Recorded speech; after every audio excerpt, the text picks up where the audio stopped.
Greetings to my team of 144 and all Starseeds, Lightworkers, and Wayshores. Hope you're having a beautiful and blessed day today. It is the last day of March 2019, coming into the first day of the fourth month, April Fools. Don't be fooled by the Matrix. Now the Matrix is revealing itself more and more every day. I'm going to try to cover a few things today that have been revealing themselves of these great mysteries in this realm. And several pieces of the puzzle. A lot of people in a lot of Starseeds, Lightworkers, especially in the Truth movement. You know, revealing the Matrix, revealing the conspiracies, revealing basically the revelation, the occult, that which is hidden is being exposed and revealed, especially in these, what people are calling the end times, but what I would say the end of linear time, or the end of the construct of the Matrix, the false Matrix. See, there was also a good Matrix, or a true Matrix, which the Matrika, and I'll try to get into a little bit about the Myth of Sophia and the tears of the Divine Feminine. Have a lot to cover, but I'm going to try to keep this under 20 minutes. And I may repeat myself several times, because I am a bit spatial right now. It's late, and it was a long day, and I'll see what we can do here. So first off, many synchronicities today. 37 and 73 were coming through many times.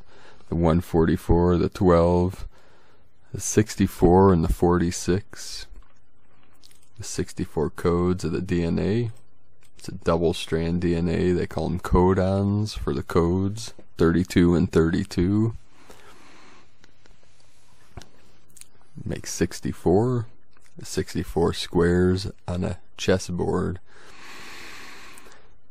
So many things about Q were coming through today. So I'm sure most of you have heard about this Q movement, which is part of the Alliance, or a group that is on this 4chan, 8chan, that is revealing a lot of things that are going on behind the scenes in the government and world affairs and history, and a lot of things that are going on. So let's start here with Q for QAnon. Q is also the highest level of clearance in the military. So some people think Q is the white hats in the military. And white hats is very significant. You know, the white hats were always the good guys, the black hats the bad guys, like say in the old westerns. You know, we have the white rabbit, which we're going to get through. You know, you see in the Q movement, because a lot of people in the Matrix movie was the white rabbit. You know, I think it was a computer simulation told him to follow the white rabbit, and someone had a tattoo of the white rabbit.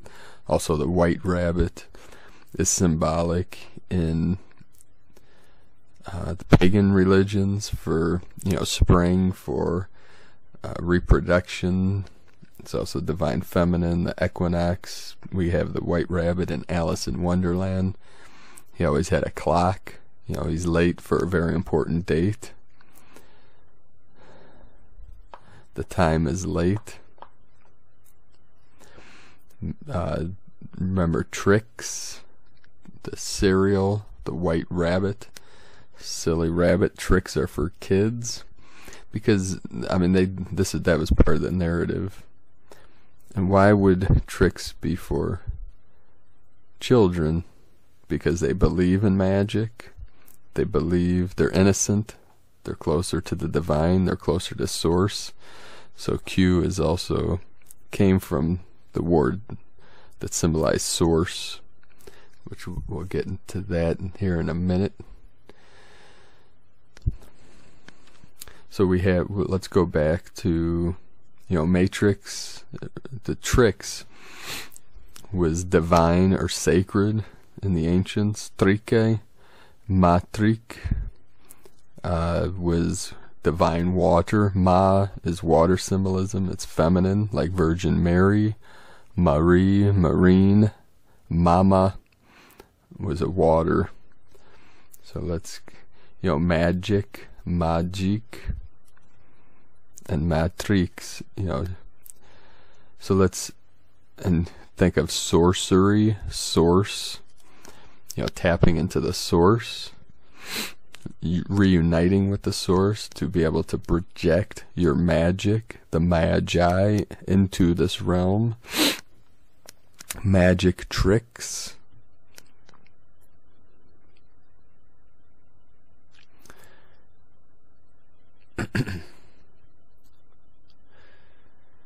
So let's go back to the myth of Sophia, which was revealed to ancient Christians in the library of Nag Hammadi. That's N-A-G, Nag, and then Hammadi, H-A-M-M-A-D-I. There were scripts that were found in a tomb in Nag Hammadi, which were written in ancient Coptic.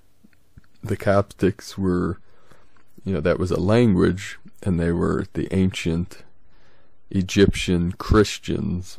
So Nag Hammadi was a city in Egypt, I believe. It was in a temple or an ancient ruin.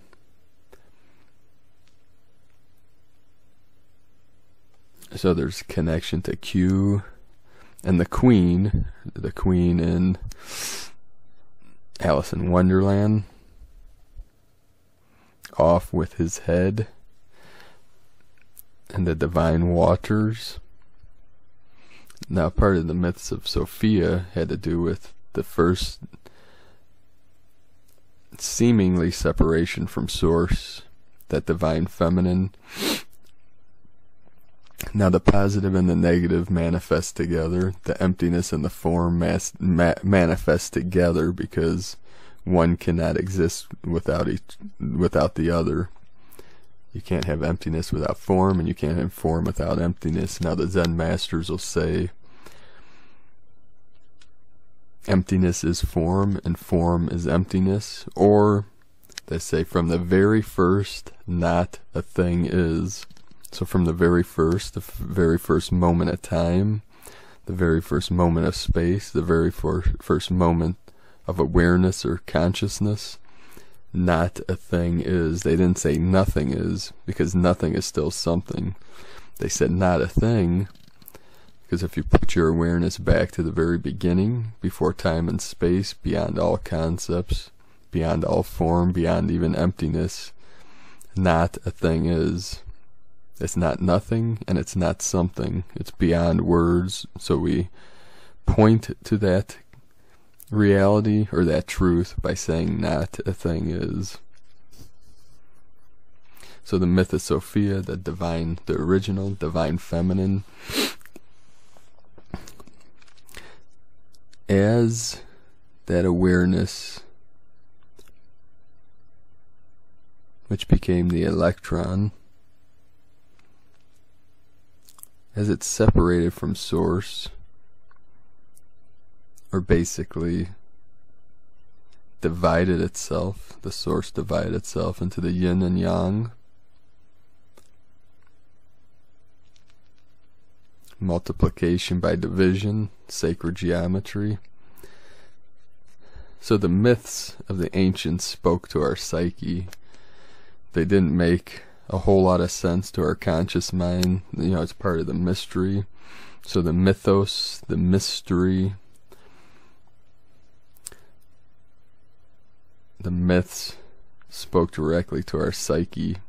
And the myth of Sophia was as she was separating from source, she cried tears of longing of sadness, of separation, the sine wave, the frequency, the sound. In the beginning was the word. So is that like a ripple of water? You see that water symbolism, you know, because the water and the fire, life can't exist without either. You need water, and you need warmth, you need the fire. So Sophia, as she cried the tears of sadness, they became a veil of separation. You know, this illusion of separation, this forgetfulness, this drowning in sorrows concept,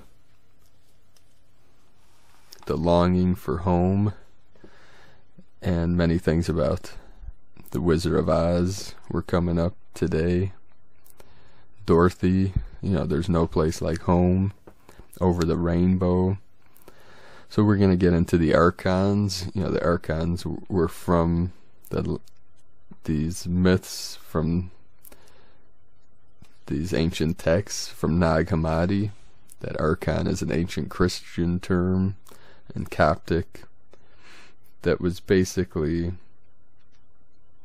the creation of Sophia, creating these archons, or symbolism, representations of consciousness on different levels.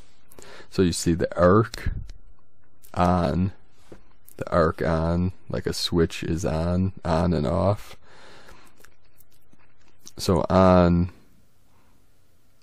or Om, would be the masculine, off the feminine. It's just like a switch, just like binary code in a computer. The 1 is on, the 0 is off. Like a switch on, say, a power supply, you'll see a 0 and a 1. The 0, when you switch it to the 0, it's off. You switch it to the 1, it's on. And an arc, you also see an arc, the Ark of the Covenant, which they believe, you know, some people believe was technology. The arc in electrical terms, when something is arcing. Then we see archangels. You know, the arc is also a bow, like a rainbow. A rainbow is a big arc, or like an arch. They come from the same word. The bow and arrow, you know, of Sagittarius, of the Cupid. There we go, Q again, Cupid.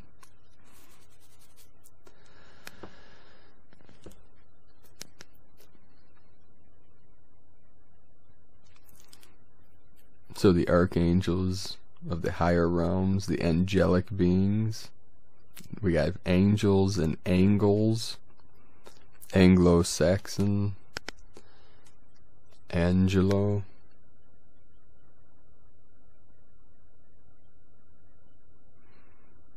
This concept, you know, as I was writing down some notes to cover in this video today, I wrote down we're not in Kansas anymore, you know, talking about over the rainbow, you know, transitioning from the mundane to the extraordinary, or the extra mundane. You know, from black and white to color. You know, it's kind of a symbol of the new earth, going from being in the dark into the light.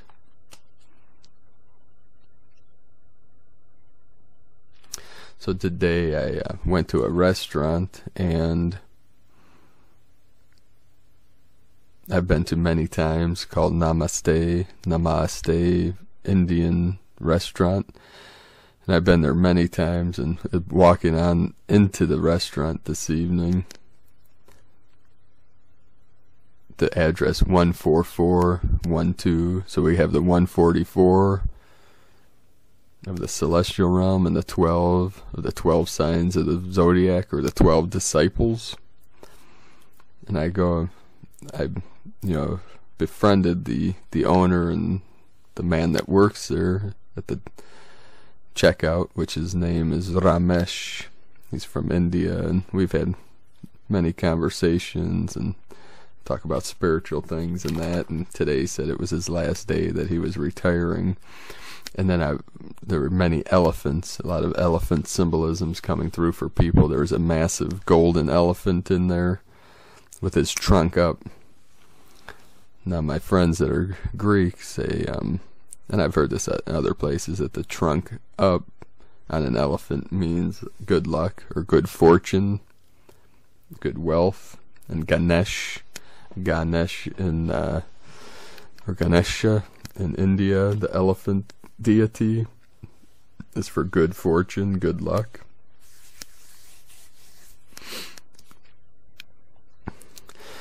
So the Oz as the symbolism for the new earth, or the new Eden. We have the Emerald Palace at the center of Oz, which symbolizes joy, bliss. Emerald or green is the heart chakra, the heart center. And then the yellow brick road, or gold, the golden gate, the golden age. In the Taoist philosophy, there's the yellow sprouts, the yellow sprouts of spring or rebirth, being born into the new.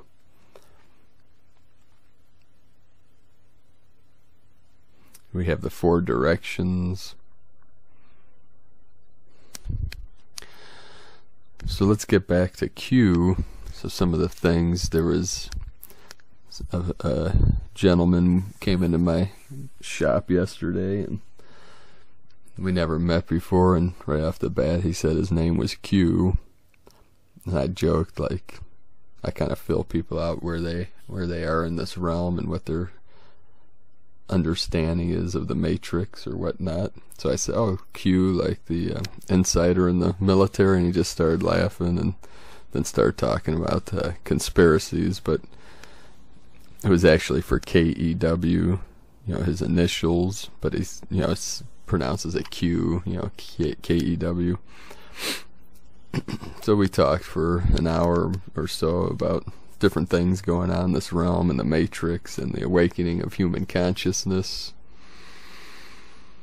So since then, just one after another, references to Q keep coming up, and one of them was, and he mentioned it, Star Trek,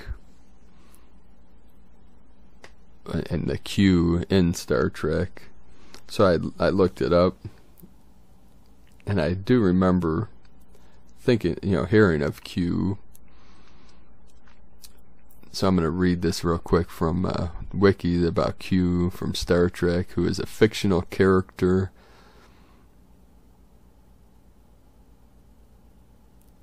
as well. He was a fictional character in Star Trek, as well as the name of a race in Star Trek, appearing in the Next Generation, Deep Space Nine, and Voyager series, as well as in related media. The most familiar Q is portrayed by John Delancey. He is an extra-dimensional, so that's key here. This Q is an extra-dimensional. You see, Gene Roddenberry was supposedly in contact with higher dimensionals or extra-dimensionals to write these stories. He definitely had some help from above. So the extra-dimensional being of unknown origin, so there's that mystery, the unknown or the unborn, who possesses immeasurable power over normal human notions of time, space, the laws of physics, and reality itself, being capable of violating or altering them in unpredictable ways with a hand gesture cue, C-U-E. So there's a Q again. I was talking to the twin flame this evening about this and about the Matrix, and she said, without reference to Q, like Q Keanu Reeves like from the Matrix, which I thought was funny, because Q, it's a signal to enter or to begin as far in acting, to give a cue, like to start, it's a prompting. It's almost as if a confirmation to begin. So we have been cued. The Starseeds have been cued. Our missions have been activated. We have come online. So with Q in Star Trek, despite his vast knowledge and experience spanning untold eons, and much to the exasperation of the objects of his obsession, he is not above practical jokes for his own personal amusement, for a Machiavellian and manipulative purpose, or to prove a point. He is said to be omnipotent,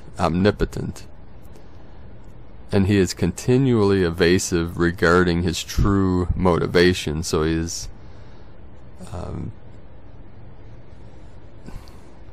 the mystery, being mysterious. The name Q applies to the names of the individuals portrayed. All male and female characters refer to each other as Q. It also applies to the name of their race and to the Q continuum itself, an alternate dimension accessible to only the Q and their invited guests. The true nature of the realm is said to be beyond the comprehension of lesser beings such as humans. Therefore, it is shown to humans only in ways they can understand, much like the Matrix. Things are revealed only in ways that can be understood.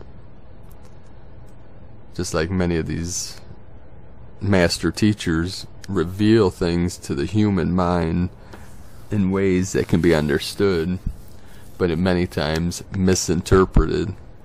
So remember that.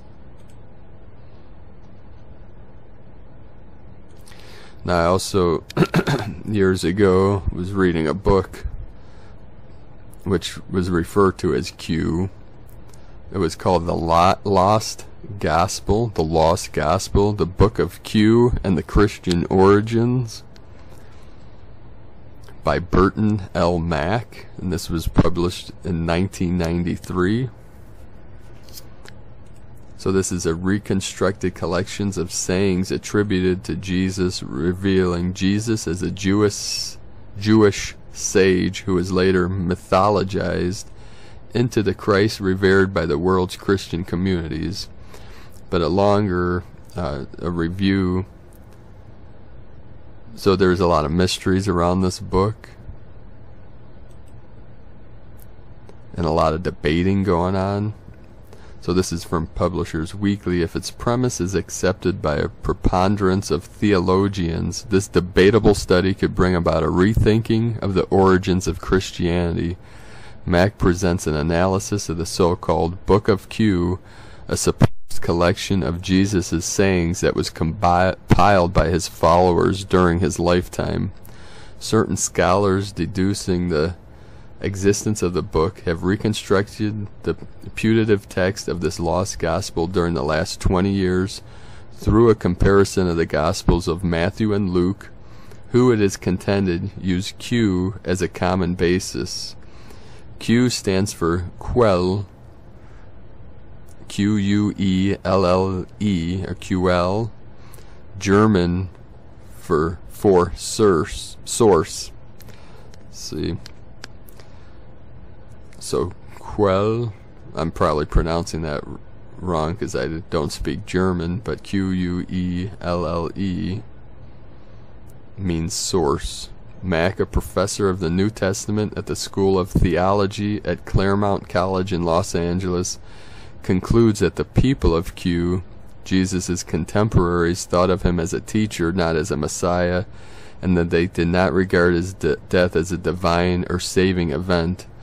Mack offers an earthly, colloquial translation of the Book of Q with its wisdom sayings, exhortations, parables, and apocalyptic pronouncements. His portrayal of the early Jesus movement reveals a community based on fictive kinship without regard to class, gender, or ethnicity.